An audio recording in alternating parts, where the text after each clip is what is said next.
আসসালামু আলাইকুম। আমি Zaima Akhtar, national TV 0.1 news চ্যানেলে আপনাকে স্বাগত। শুরুতেই জানাবো আজকের গুরুত্বপূর্ণ আপডেট সংবাদগুলোর শিরোনাম।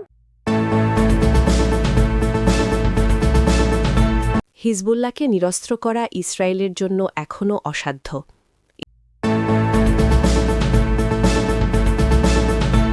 নতুন শত্রু খুঁজছে ইসরায়েল, তালিকায় 2 মুসলিম দেশ।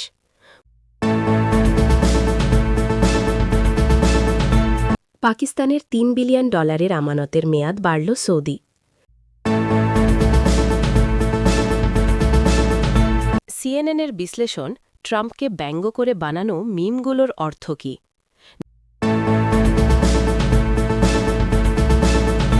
তেলের দাম নিয়ে হাহাকার, নিজের উপদেষ্টাদের ব্যঙ্গ করলেন ট্রাম্প। এই ছিল আজকের আলোচিত সংবাদ শিরোনামগুলো। এখন বিস্তারিত সংবাদে আসছি, তবে তার আগে অনুরোধ রইল প্রতিদিনের আপডেট সংবাদগুলো সবার আগে পেতে ভিডিওটিতে একটি লাইক দিয়ে চ্যানেলটি সাবস্ক্রাইব করুন এবং কমেন্টে জানিয়ে দিন আপনি কোন জায়গা বা কোন দেশ থেকে আমাদের সংবাদগুলো দেখছেন। হিজবুল্লাহকে নিরস্ত্র করা ইসরায়েলের জন্য এখনও অসাধ্য। ইসরায়েলের দাবি ও মাঠ পর্যায়ের বাস্তবতার মধ্যে বিশাল ব্যবধান দেখছেন রাজনৈতিক বিশ্লেষকরা। রাজনৈতিক ভাষ্যকার আবেদ আবু শাহাদেহ মতে, হিজবুল্লাহকে নিরস্ত্র করার যে লক্ষ্য ইসরায়েল নির্ধারণ করেছে তা অর্জনের ধারে কাছেও নেই তারা। আল জাজিরাকে দেওয়া এক সাক্ষাৎকারে তিনি এই মন্তব্য করেন। আবু শাহাদেহ জানান, গত 40 বছরের ইতিহাস প্রমাণ করেছে যে হিজবুল্লাহকে সামরিক শক্তিতে নিরস্ত্র করা ইসরায়েলের সাধ্যের বাইরে। তিনি বলেন, ইসরায়েল যুদ্ধের কৌশলগত এবং অপারেশনাল সাফল্যের কথা বলছে ঠিকই, কিন্তু দিন শেষে তাদের আসল লক্ষ্য কী? হিজবুল্লাহকে নিরস্ত্র করা কি সম্ভব হয়েছে? মোটেও না। তিনি আরও বলেন, ইসরায়েল কিছু ছোটখাটো কৌশলগত জয় পেলেও দীর্ঘমেয়াদী এবং মূল লক্ষ্যে তারা এখনও লক্ষ্যহীন। ইসরায়েলি সামরিক বাহিনী নিজেই স্বীকার করেছে যে হিজবুল্লাহকে পুরোপুরি নিরস্ত্র করতে হলে সমগ্র লেবানন দখল করতে হবে, কিন্তু ইসরায়েলের সেই আর্থিক সক্ষমতা বা প্রয়োজনীয় সংখ্যক সেনা সদস্য কোনোটিই নেই। এছাড়া লেবাননের সাথে স্থায়ী শান্তির বিষয়ে ইসরায়েলি সরকারের কোনো সুনির্দিষ্ট রাজনৈতিক রূপরেখা নেই। সরাসরি যুদ্ধে ব্যর্থ হয়ে ইসরায়েল এখন নতুন কৌশল খুঁজছে। তারা লেবাননের অভ্যন্তরে একটি বিকল্প কোয়ালিশন বা সরকার গড়ে তোলার চেষ্টা করছে, যারা হিজবুল্লাহকে নিরস্ত্র করবে। বিশ্লেষকদের মতে এই পদক্ষেপ লেবাননে চরম সাম্প্রদায়িক সহিংসতা বা গৃহযুদ্ধ ডেকে আনতে পারে। আবু শাহাদেহ মনে করেন, ইসরায়েলি সরকার এবং সাধারণ জনগণ উভয়ের কাছেই সফলতা মানে হল হিজবুল্লাহর নিরস্ত্রীকরণ। তবে বর্তমান পরিস্থিতিতে এমন কোনো লক্ষণ দেখা যাচ্ছে না যা এই লক্ষ্য পূরণের দিকে নিয়ে যেতে পারে। এখন পুরো বিষয়টি নির্ভর করছে লেবানন সরকার এবং বর্তমান ভূ-রাজনৈতিক পরিস্থিতির ওপর। নতুন শত্রু খুঁজছে ইসরায়েল, তালিকায় 2 মুসলিম দেশ। মধ্যপ্রাচ্যের ভূরাজনীতিতে পরিবর্তনের ইঙ্গিত দিয়ে ইসরায়েলি এক বিশ্লেষক বলেছেন, ভবিষ্যতে ইসরায়েলের প্রধান প্রতিদ্বন্দ্বী হিসেবে ইরানের পরিবর্তনে তুরস্ক বা পাকিস্তান উঠে আসতে পারে। ইসরায়েলের দৈনিক মারিভে প্রকাশিত এক মতামত নিবন্ধে বিশ্লেষক বোয়াজ গোলানি মধ্যপ্রাচ্যের পরিবর্তনশীল বাস্তবতার কথা তুলে ধরেন। তিনি বলেন, ইরান যুদ্ধ ও অর্থনৈতিক সংকটের কারণে দুর্বল হয়ে পড়ায় ইসরায়েলের প্রধান শত্রুর ভূমিকায় পরিবর্তন আসতে পারে। নিবন্ধে দাবি করা হয়, আলী খামেনির নেতৃত্বে ইরান দীর্ঘ 3 দশক ধরে ইসরায়েলের প্রধান প্রতিপক্ষ হিসেবে ভূমিকা পালন করেছে। তবে সাম্প্রতিক সংঘাত ও অর্থনৈতিক বিপর্যয়ে দেশটির সামরিক সক্ষমতা ব্যাপকভাবে ক্ষতিগ্রস্ত হয়েছে বলে উল্লেখ করা হয়। এই অবস্থায় সম্ভাব্য নতুন প্রতিপক্ষ হিসেবে তুরস্ক ও পাকিস্তানের নাম উল্লেখ করেন গোলানি। তার ভাষায়, প্রতিযোগিতা এখন তুরস্ক ও পাকিস্তানের মধ্যে সীমাবদ্ধ মনে হচ্ছে। তিনি আরও বলেন, দুটি দেশই জনসংখ্যায় বড়, সুন্নি সংখ্যাগরিষ্ঠ, শক্তিশালী সেনাবাহিনী রয়েছে এবং যুক্তরাষ্ট্রের সঙ্গে তাদের সম্পর্কও ভালো, যা ইসরায়েলের জন্য গুরুত্বপূর্ণ একটি বিষয়। সাম্প্রতিক সময়ে ইসরায়েল ও তুরস্কের মধ্যে উত্তেজনা বেড়েছে। গাজায় চলমান যুদ্ধ এবং সিরিয়ায় প্রভাব বিস্তারকে কেন্দ্র করে 2 দেশের নেতারা একে অপরের বিরুদ্ধে কড়া মন্তব্য করছেন। ইসরায়েলের প্রধানমন্ত্রী বেনিয়ামিন নেতানিয়াহু সামাজিক যোগাযোগ মাধ্যম এক্সে তুরস্কের প্রেসিডেন্ট রিসেপ তাইয়েব এরদোয়ানের বিরুদ্ধে কুর্দি জনগোষ্ঠীর ওপর নিপীড়নের অভিযোগ তোলেন এবং ইরানের সঙ্গে সম্পর্ক নিয়েও সমালোচনা করেন। বিশ্লেষকদের মতে, ভবিষ্যতে ইসরায়েল তুরস্ক প্রতিদ্বন্দ্বিতা মূলত সিরিয়াকে ঘিরেই কেন্দ্রীভূত হতে পারে, যেখানে দীর্ঘদিন ধরে 2 দেশের সাথে সংঘাত রয়েছে। অন্যদিকে পাকিস্তান ইরান যুদ্ধ চলাকালে মধ্যস্থতাকারীর ভূমিকায় সক্রিয় ছিল এবং দেশটির বিভিন্ন কর্মকর্তা ইসরায়েলের কড়া সমালোচনা করে আসছেন। সম্প্রতি পাকিস্তানের প্রতিরক্ষামন্ত্রী খাজা আসিফ এক পোস্টে ইসরায়েলকে শয়তান ও মানবতার জন্য অভিশাপ বলে উল্লেখ করেন, যদিও পরে পোস্টটি মুছে ফেলা হয়।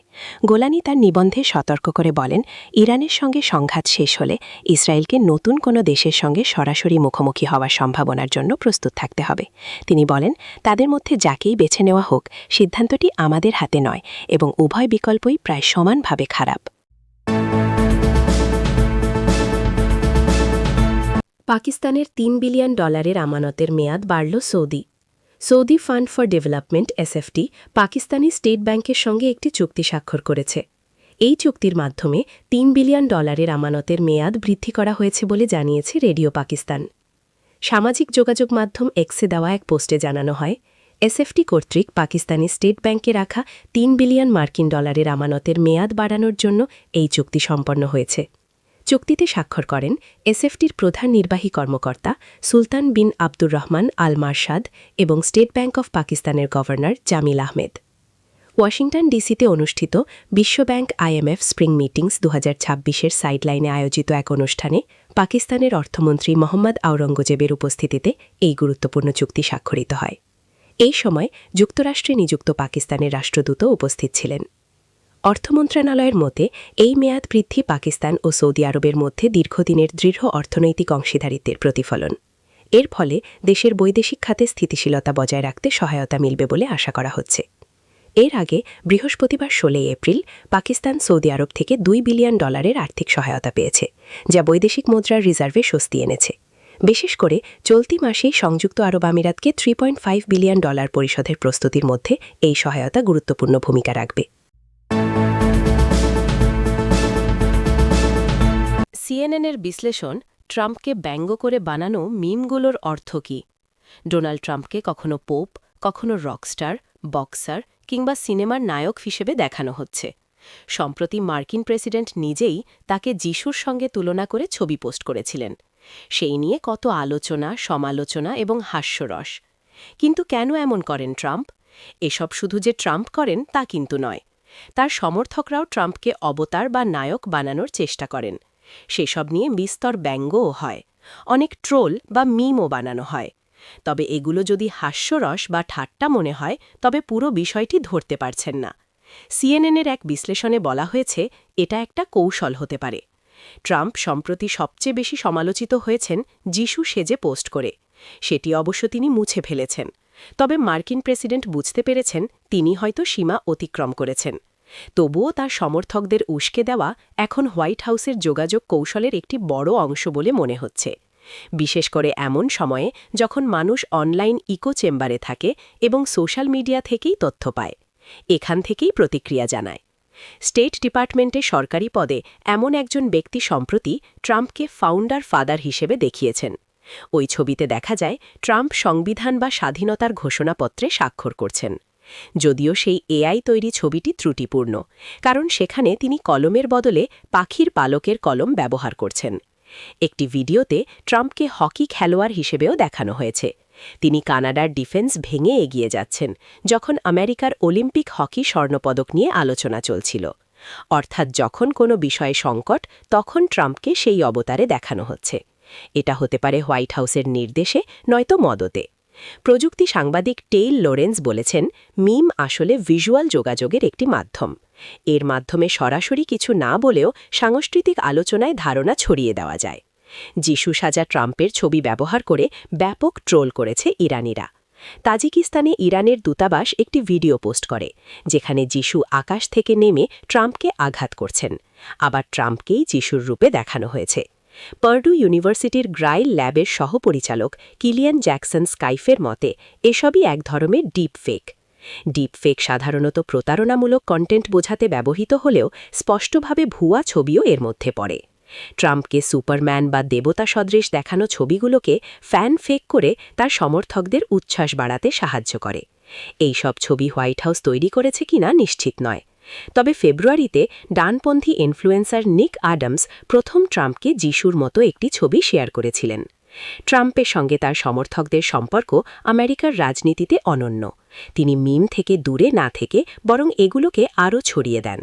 বিশ্লেষকদের মতে তার সমর্থকরা তাকে একদিকে সাধারণ মানুষ, অন্যদিকে মহান নায়ক হিসেবে দেখে।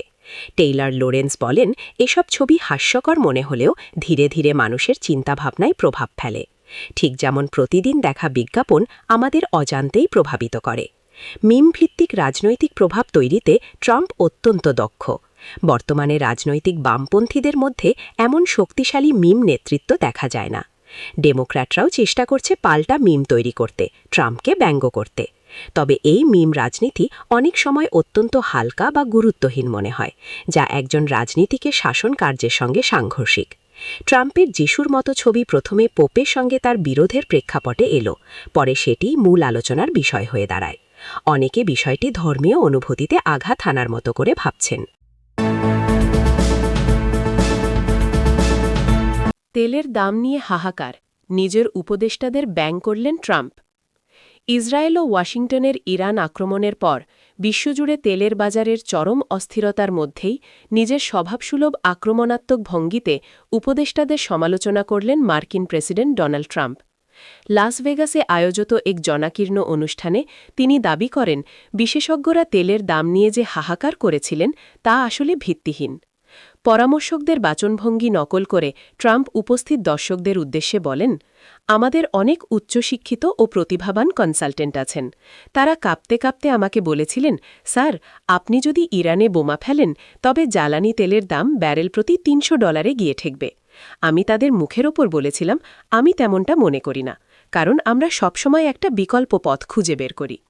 ট্রাম্প আরও যোগ করেন, তারা আমাকে সাবধান করেছিলেন যে $300 ব্যারেল মানেই বিশ্বজুড়ে 1930-এর দশকের মতো মহামন্দা ফিরে আসবে। কিন্তু বাস্তবে কি হলো?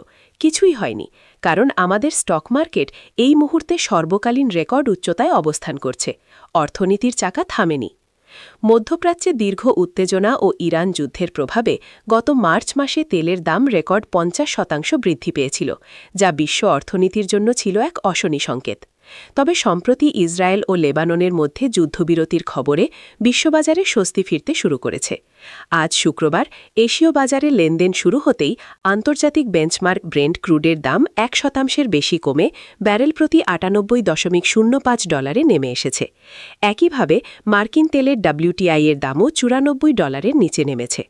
উল্লেখ্য, যুদ্ধের ডামাডোলে তেলের দাম অনেক দিন $100 ওপরে থাকলেও এই প্রথম তা $90 ঘরে স্থিতিশীল হওয়ার আভাস দিচ্ছে। এছাড়া চলতি সপ্তাহে পাকিস্তানে মার্কিন ও ইরানি কর্মকর্তাদের মধ্যে একটি সম্ভাব্য বৈঠকের খবরে বিনিয়োগকারীদের মধ্যে আশার সঞ্চার হয়েছে। প্রেসিডেন্ট ট্রাম্প প্রশাসনের আশাবাদ এবং ইরান যুক্তরাষ্ট্র সম্ভাব্য আলোচনার খবরে নিউ ইয়র্ক স্টক এক্সচেঞ্জ ঊর্ধ্বমুখী থাকলেও এশীয় বাজারে এর চিত্র ভিন্ন। এশীয় বিনিয়োগকারীরা এখনও মধ্যপ্রাচ্যের দীর্ঘমেয়াদী স্থিতিশীলতা নিয়ে সন্দিহান।